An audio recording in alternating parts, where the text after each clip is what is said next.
What if you could help others to find the power to heal themselves, physically, emotionally, and spiritually? When I started teaching my classes, it was in 2002, and I was just doing past life regressions and contacting the subconscious part. But then as the time went on and we found how powerful this was and what we could do with it, a lot of the students began saying, you know, advanced past life regression doesn't really tell what it's all about. This is so much more than that. We think you should change the name. So it was a few years ago, we decided to change the name to Quantum Healing Hypnosis Technique. Help other people to speak to their higher selves. You can. Dolores Cannon has taught thousands of people from across the world how to use QHHT. Now you can learn her method by going directly to themoreshow.com/QHHT, and don't forget to mention the discount coupon MORETALKS.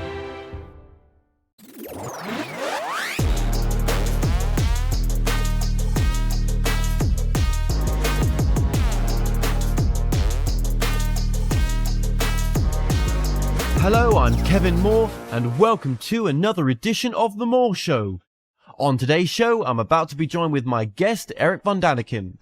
Now, Erich first presented more than 40 years ago his theory of extraterrestrial contact with the ancient world. Erich von Däniken is the best-selling non-fiction author of all time. His 29 books have sold more than 63 million copies and have been translated into 32 languages, including his classic 1968 book, Chariots of the Gods. Besides creating a whirlwind of conspiracy, his work has had a far-reaching influence on the entertainment and science industries. Erich von Däniken, welcome to the show. Hi, I'm Erich. I'm living in Switzerland. I'm talking from Switzerland.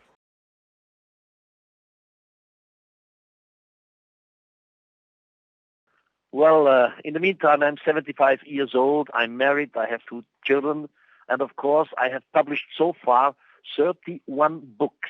It all started with Chariots of the Gods, which was a world bestseller. In Chariots of the Gods, that was in 1968, I have come up with the theory that long time ago, in the past of mankind, we were visited by beings from outer space. Now, our ancestors at that time were Stone Age people. They did not realize what was going on. They had no idea about technology, so they misunderstood the extraterrestrials and believed that these beings are some kind of gods. So the gods entered into religions, into mythology and legends. That's the basic point. Now, you've sold some 63 million books in total. Was it difficult with your initial first book, Chariots of the Gods, coming out? Was it difficult for it to be taken seriously? It was very, very difficult to begin with because I was criticized all over the world. More or less, the whole scientific community crashed me down. But time has changed. You know, in the beginning, some 40 years or more ago, it was really impossible to think about space travel from star to star because these are light years of distances. In the meantime, many astronomers and astrophysicists see a possibility how we could do this. In the meantime, 40 years ago, nobody was talking about genetics or genetic code or changing genetic code. I had all this already in my first book, in Chariots of the Gods. In the meantime, we do it. Every genetic can do it, can change the genetic code if he wishes, and if it's moral and ethic, and so on. So in the beginning, I was absolutely crashed down.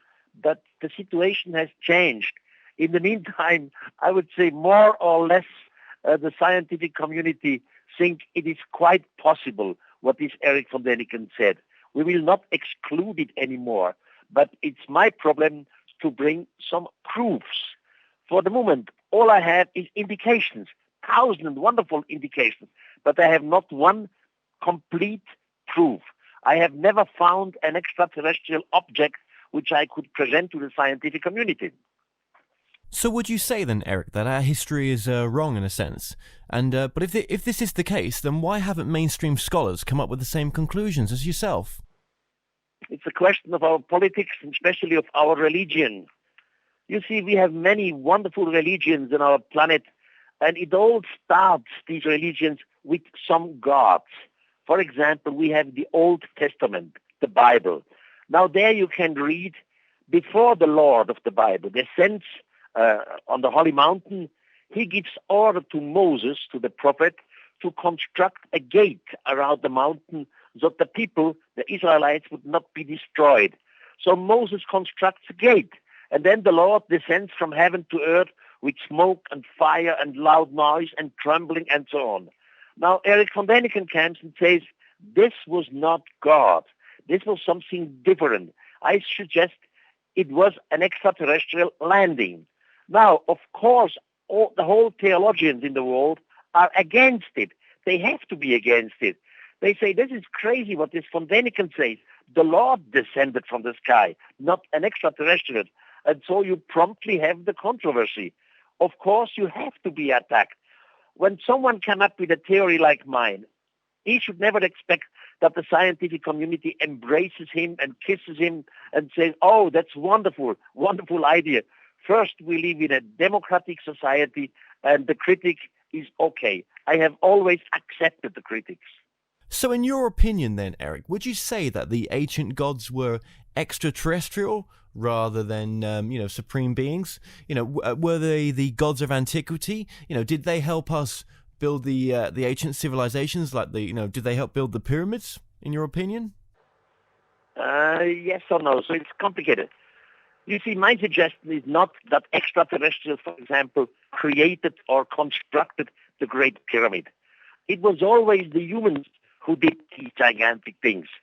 Question is always why?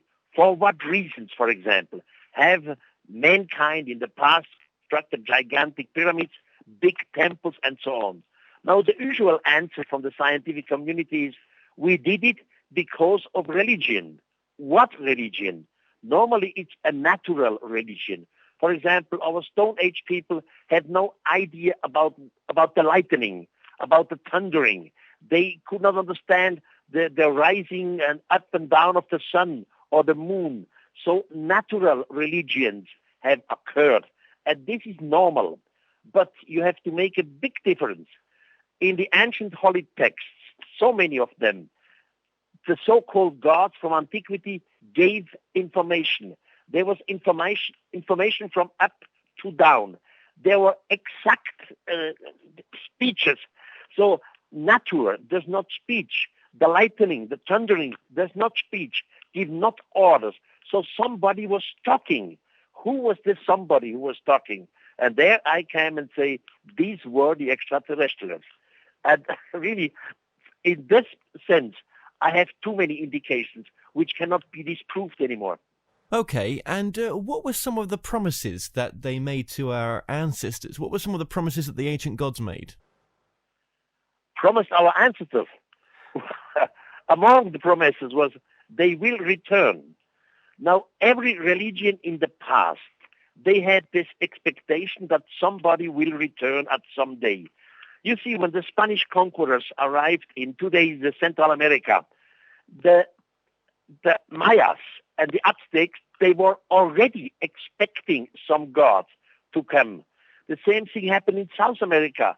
The Spanish conqueror Francisco Pizarro, when he arrived in today's Peru, the Incas believed that he was the long-expected God.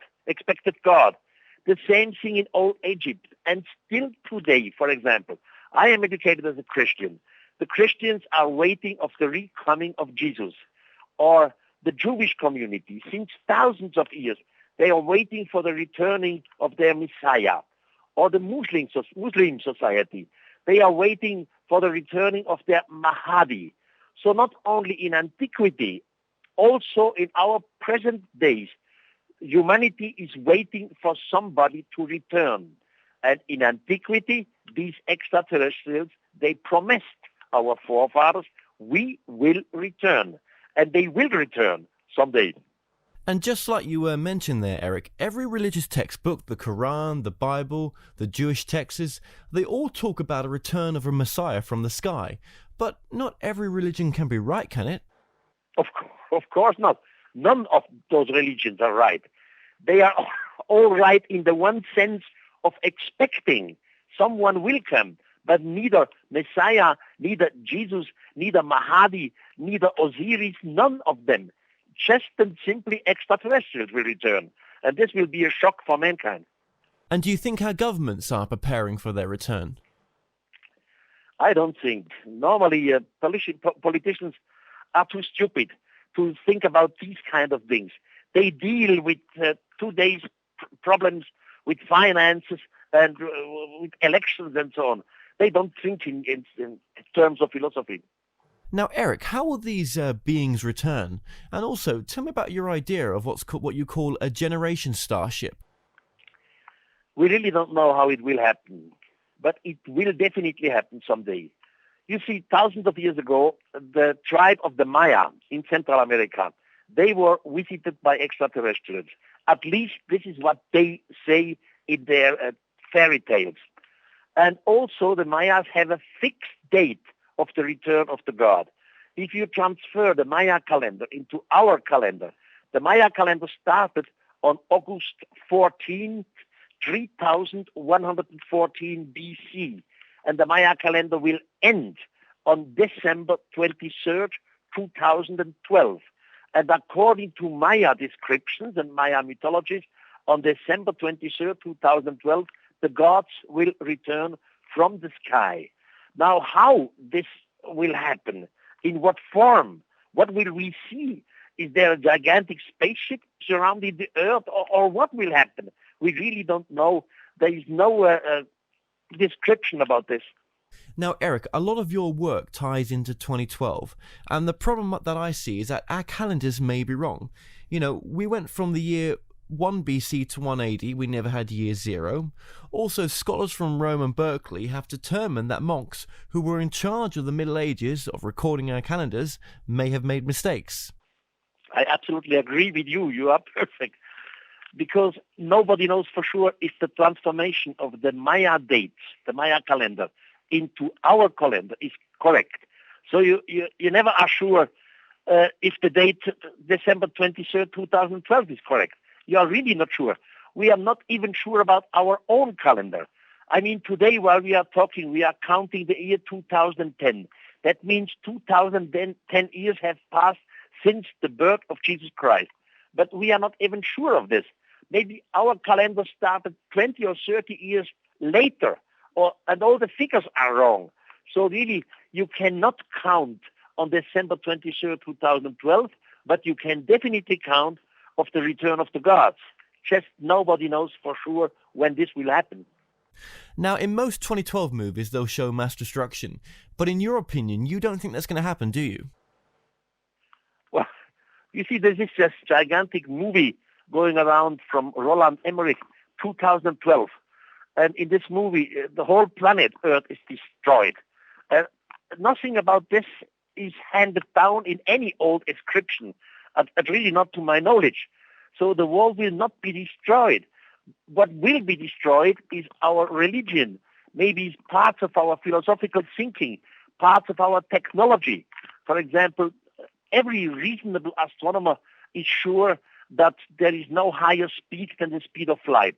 Now, as soon as we get in contact with extraterrestrials, maybe they tell us, they teach us, of course there is a possibility of over speed of light. We just don't know it. Or since 20 or more years, we are looking for radio signals from extraterrestrials. Until today, to my knowledge, we have not received anything. Now, maybe we are looking on the wrong way, on the wrong wavelength, etc. Soon as we have contact with extraterrestrials, we will ask them, how do you manage this? And then we have contact in the intergalactical radio. So it will be a change completely in technology, in moral, in ethics, in religion, etc. This is maybe some sort of a judgment day, but the planet Earth definitely will not be destroyed. So in your opinion then, Erich, you don't think they have an agenda that we should be scared of? No, I don't think so. If someone possesses the technology to travel light years, then he should not be primitive anymore in the sense of just shooting around. Now, going back to Chariots of the Gods, Do you think then that these ancient gods, or extraterrestrials as you would class them, do you think they helped create our culture? Yes. Again, it's very complicated. We have not only been visited once in the past, we have been visited at least 3 times in the past. And the first visit, we have no idea when it was. They came to our planet. They realized that there are millions of forms of life. And one of the life forms was the most advanced, so to say, some of the apes, some of our ancestors.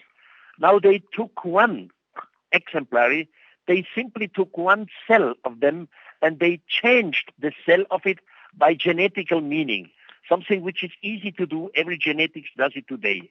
Now this cell, is put back into a sort of liquid of nourishment. The cell grows, and then it was implanted into the womb of a female of the same species. Now this female gave birth to a child. Of course, this child has the whole evolution. The child has the skeleton, has the bone, has the fingers, the arms, etc.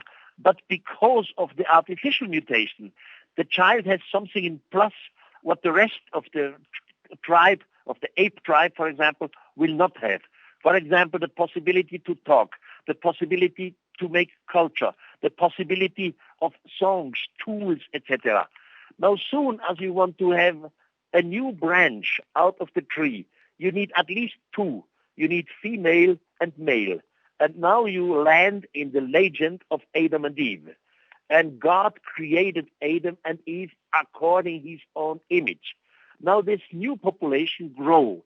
After some thousands of years, the so-called gods, the extraterrestrials, returned again. And they realized what happened. And they made some changes. For example, with the great flood. They created even new beings according to all traditions. And I am very familiar with them. Even Noah, the one who survived the great flood, was the product of an artificial mutation. So it happened, a changing 2 or 3 times in our past, which, by the way, does not contradict evolution. We are the child of evolution, but there was something artificial, something in plus during our growing. Yeah, so you believe in evolution, but what you're saying is that, in your opinion, extraterrestrials help speed up our evolution. Absolutely, yes. Okay, but what about those people who, believe in Darwin and would say that, Darwin's theory is right, closed case? Yes, Darwin is absolutely right, except some artificial mutations which happened during the past of our growing. By the way, I have to excuse a little thing, my language. You see, I'm Swiss. I live in Switzerland. My first language is, of course, Swiss and German, and then French and Italian. And English is number 5.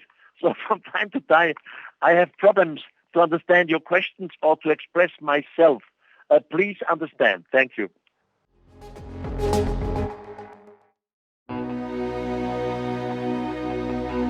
You're on a journey right now, a destination where you are headed full of adventure. And all around you are clues pointing you in the direction of your higher purpose and dreams. The signs and synchronicities can be seen. Whilst on a trip, at your local coffee shop, within your social networks. The road to your success and happiness is scattered throughout the pictures of our days. Simply make the connection, that's all. ChannelingDomcom is your source for highly regarded spiritual readers who can direct you on your journey. Use the code TMS1 to receive a discount on your first reading. Now, one of the subjects I wanted to touch on as well is, we keep talking about the return of the ancient gods, the return of the ancient astronauts. But I say that they're already here because, what are all these UFO sightings that we've had for the past 60 years and more? Are these another race, or are they just observing us? You see, if ethnologists, they go to a tribe somewhere in South Africa or America, they study the tribe. Maybe they help in a little few things. They tell them something, teach them a little. but then they leave again, the ethnologists. And after some years, maybe 10 or 20 years, they will return to see what happened. And in past, the same thing happened. These extraterrestrials created the first intelligent human. They disappeared again because they wanted to continue. They didn't want to live on our planet. And now, in a few thousand years later, they will return again to see what happens, just comparable to ethnologists. Now, as I said before, we don't know how this will happen, but it will happen. And I think it's much better to be prepared for such a possibility than to be completely shocked when it will happen. That's, by the way, why I'm doing part of my job. I have many, many pictures in public, and I simply show the listeners and the audience some evidence, and I show them good evidence which exists. But at the end of every speech, I say, ladies and gentlemen, please do not believe this. I will not create a new religion or a new sect. It would be terrible for me. I would turn myself in my tomb if some idiots make out a new sect or a new religion out of what I think. But what I ask you, the audience, is please think about it. Try to follow me a little. Try to control a little. And many of the audience, also from the scientific community, they came finally to the similar explanation as I gave. We were visited by beings from outer space. There was an influence in the past, and they will return. You know, we say that disclosure's not happened. We say that governments are covering UFO secrets up. But with a great researcher like yourself, Erich, you have disclosed, you have put out there in the general public your information. I know. Today we still have this problem with the UFOs. And of course, the real researchers know that many of UFOs are misinterpretations, are maybe false information or even falsificates. But still we have some very, very good cases in the UFO field.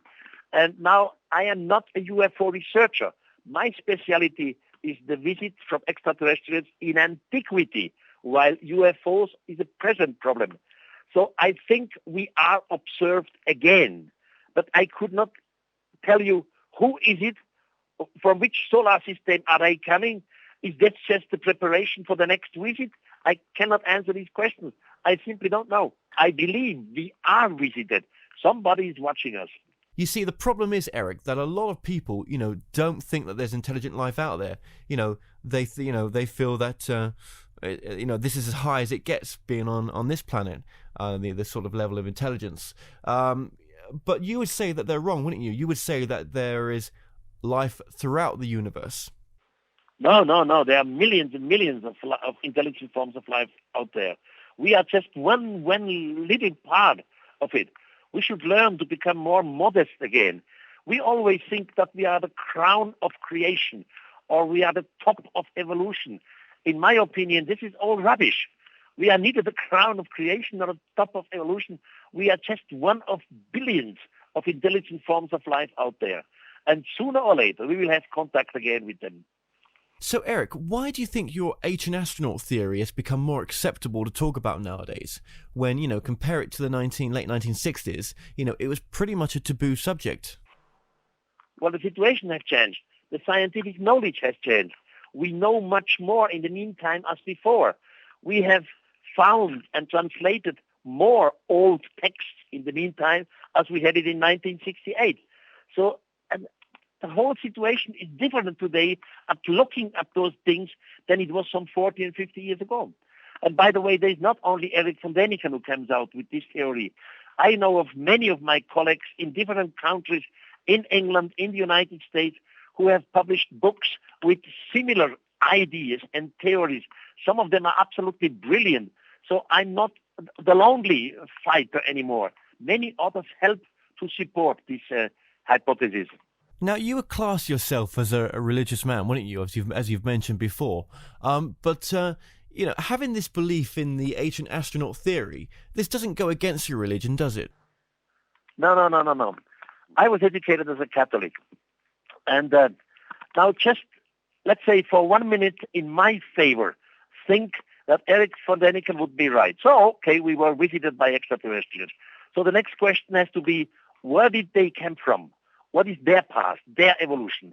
Now you can go on and say they also were visited by another solar system. So, and where have they started, etc., etc. You can play back this game for billions and billions of years, and finally you arrive to a starting point. And there is the moment when you ask God, what is the creation? The creation of the universe, the spirit of the universe. So others call it God. I call it the grand spirit of the universe. Of course, I have no definition for God. No astrophysicist has it.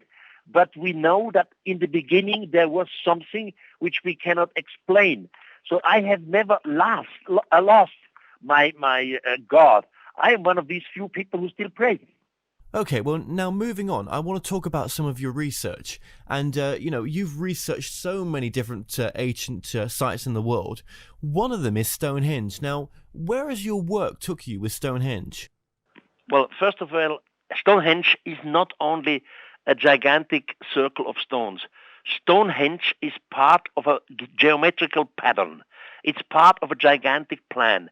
It makes a big triangle, and then it turns to a long line, which in Britain they call Lee lines. Sometimes these Lee lines have hundreds of kilometers, and under the lines are always prehistorical holy places, like stone circles or graves of giants and something like this. So Stonehenge is a part of a planning system, but this geometrical pattern does not fit into the thinking of Stone Age people. They had no geometrical knowledge in this sense. For example, in French Brittany, there we have thousands of stones standing in exact lines.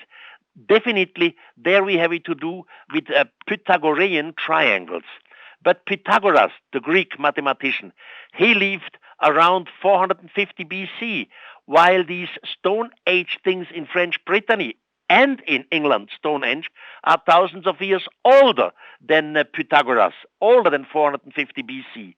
So somebody was planning. Somebody was telling our primitive Stone Age people, okay, guys, now you erect gigantic circles or stones. And why has this planner done this? Because of the future. The generations in the future, in the far future, should be upset, should realize something is wrong in our past. We see it here. There are stones in exact geometrical forms. Something is wrong.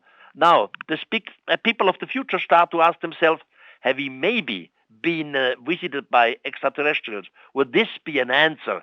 Now you have a controversy about extraterrestrials. Sooner or later, humans accept it because we have the old traditions, we have the holy tales, we have the holy books, etc. And there we read the stories of extraterrestrials. So all this together, Stonehenge, French Brittany, places in old Greece, etc., including the old writings, bring mankind of the future to the question, what's wrong? Now you ask the question, have you been visited by beings from outer space? Soon as you say yes, then you come to the next question. Should these visitors not have left some kind of proof? I mean, some evidence, some message for us. They have not just disappeared like ghosts, leaving nothing behind it. And that's exactly the situation we have now. We have the indications from the past. Now we have the question. And now we should very sober and calm with scientific thinking go to solve the problem. Where is the proof? Where is the message of extraterrestrials? And sooner or later we will find it. But the building blocks that were used, still can't be mimicked today, can they? With the equivalent of chicken string and bone. I don't think so. Well, there are many theories in archaeology how it was done. But the question is not even for me, were they able to do it or not? Finally, they have done it. Stonehenge is a fact. It's here. But the question is, why have they done it? For what purpose? What was behind it and behind the planning? And not, were they able or not to do it? I still think, for example, a gigantic building like the Great Pyramid in Egypt was made by humans, not by extraterrestrials. But the extraterrestrials, they told them how to do it. They teach them in geometry, and they give them some help in their tools. I mean, Erich, what about the theory that giants may have been involved in building these big structures? I am nearly sure that giants existed in the past because we have too many traditions talking about giants, including in the Bible, by the way. But giants were rather the stupid ones in antiquity. They were not the high intelligence, the high IQ in the past. From giants, we have maybe buildings on the island of Malta, so primitive sort of temples, gigantic stone blocks, but not intellectual things like Stonehenge. But do you think it's scientific enough for mainstream archaeology and scholars to, look at your work and just say that these temples and these ancient sites were just built to honor the gods? There wasn't anything deeper in it than that. Case closed. No, not all of it. Of course, many of the temples and structures have nothing to do with extraterrestrials. They were simply created for natural religions, for the moon, for the sun, for the lightning, etc., what our forefathers was afraid of and could not understand. But the example is whenever talking comes into the place, for example, information was given. Some god was talking to the humans. Some gods, for example, in old times, explained to the Central American tribe of Maya, to their priest, how the earth turns around the sun in 365 days, etc. Or in the old book of Enoch. Enoch was one of the prophets before the great flood. And Enoch is the only one who gives the names of the extraterrestrials. We know who was doing what. So in that case, the teacher from heaven told Enoch exactly scientific things. How to make metal, how to mix metal, how about the moon, that the moon has no light by itself, that the light of the moon comes from the sun, etc., etc. In all these cases, you have information given by someone to our primitive Stone Age people. And in that case, natural religion helps nothing. Now, I know that you've done a lot of research into the ancient Nazca lines, so while we're still on this theme of ancient structures and pyramids, let's talk about ancient carvings in the ground. Now, tell me about your research, obviously, into the Nazca lines in Peru, and, were they ancient symbols to represent the gods, or were they actual aerial directional indicators for a craft that may have been landing and to be guided in? Of course, Nazca is my special field. I have a whole book about Nazca, but I don't have too much time anymore. Now listen, Nazca is in South America, is in Peru, is about 500 kilometers south of Lima. In the meantime, when you go from Lima to Nazca, it's a highway, so it's fantastic. Some 20 years ago, it was just a road, not even a road, a pista going through the desert. Soon as you are in the ground of Nazca, you see nothing. An usual desert with sand and small brown stones. But then you go into a small aircraft and you fly over Nazca. And of a sudden you see beneath you gigantic figures. Figures like fishes, monkeys, spiders, and so on. And then but all of such overdimensional size that you can see them only from the air. On the ground you see nothing. Then you fly higher. And the next thing you realize are gigantic lines. Lines, they look from the air like an airstrip.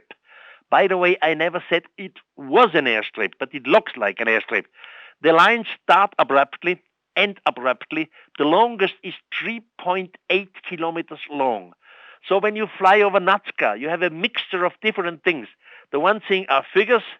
The other things are the lines who look like airstrips. And the third thing are small lines, about 1 meter large. But they are 23 kilometers long, straight away, crossing over hills and mountains, and nobody understands what this is. Now, I think it was all a cult. You see, an extraterrestrial spaceship who is hundreds of years on the way, they measure, for example, our planet, because they see a solar system, they see that this planet number 3, it's not too hot, it's not too cold, so it makes sense to come close of it, simply to observe, are their lives formed and how advanced are they. Now these extraterrestrials, they will probably go into an orbit with their mother spaceship around the Earth. And after a journey of hundreds and hundreds of years, they need definitely energy. I don't know what kind of energy, be it raw material, be it uranium, whatever. They need energy because after some hundreds of years, they are down with their energy. They must fuel. Now, some automatic station will realize down on the earth in what we call today Peru, there is a desert. And this desert has the raw material which they urgently need. Now they send down simply a robot. And the robot comes down into the desert of Nazca, and as deeper he comes, before he touches the ground, sand, small stones are blown away. And a simple line appears in the desert because of the landing of the robot. Now this robot starts to make some measurements. Do we find the raw material? And how, in what quality is the raw material, etc. And the robot disappears again. But one or two natives have observed what was happening, and they cannot understand what was happening. In their eyes, something has descended from heaven and was on the ground and left a small line behind. So this something must be the gods, some sort of gods. Now this man or these people who observed it, they run to their tribe and they say, we saw it with our own eyes. It descended here. It left a line behind. And now the priests start to think, well, these gods showed us lines, so we must start to make lines. And now the natives start to make lines, all in honors of the gods. And of course, they always accept the return of the gods. And one day, some priest may have a brilliant idea. A priest always have brilliant ideas. And he say, we must show these gods up there in the sky that we have offerings from them. And now they create in the ground some animals of fishes and monkeys and whales and whatever. So it was all a cult made by the natives, but cult for the gods. Because all these lines, all these figures, you can only see from the air. When you are on the ground, you see absolutely nothing. But the starting point for this cult was, in fact, first the landing of some extraterrestrial robot to test what kind of raw material they would find here. I have only about 5 minutes. I have to run away. Okay, Erich, just a couple more questions before we have to end this interview then. Now, one of your good friends that passed away this year was Zachariah Stitchin. Now, he had looked into research on the 12th planet, the Sumerian Texas, and the Anunnaki. Now, how did all his research fit into what you had discovered? Well, we have been friends all the time, and we adored each one other, although we have in some point different ideas. I never accepted the idea of Zachariah Sitchin of the 12th planet, because we have no other planet in our solar system. If we would have one, we would have measured it long time ago. But I absolutely agree with Zachariah Sitchin with his translation from the old Sumerian cuneiform text into our language. So this was absolutely his fantastic work he did. And I'm afraid, you said that he passed away. We just 3 or 4 weeks before he passed away, we were together on a radio show by phone in the United States. And has Roswell ever come up in your research as well? Of course, but Roswell is modern. Oh, you know, this story in Roswell happened in 1974, and about 20 or 25 years time ago, I always thought Roswell is a fake. That's all garbage. But then I was in Roswell in person. I had a speech there, and I had the opportunity to talk to some people who were in the meantime old people, but in 1947, when Roswell happened, they were young. And they explained me what happened at that time. And in the meantime, I completely have changed my mind. I believe we had an extraterrestrial crash in Roswell, but the society, the CIA or whatever, was not fair enough or not able to give this to the public. And lastly, Erich, I mean, what important points do you want people to take away from your books? First of all, just become modest again. We have to learn. We are neither the crown of creation nor the top of evolution. We are just one teeny part of billions of intelligent forms of life out there. Sooner or later, we will have contact again with them. And sooner or later, and I would suggest within the next 50 years, some extraterrestrials will land on Earth. So it makes sense. It is fair to be prepared for such an event. It is better than to be shocked. But all this has nothing to do with the new religion and the new sect. Do not believe it. Just try to control whatever is possible you can control. Well, Erich von Däniken, thank you so much for your time. Bye-bye, and thank you for the interview. To find out more information on Erich von Däniken, go to Daniken.com or look up my site, themoreshow.co.uk, and look up Erich von Däniken under past guests. Well, until next time, be safe.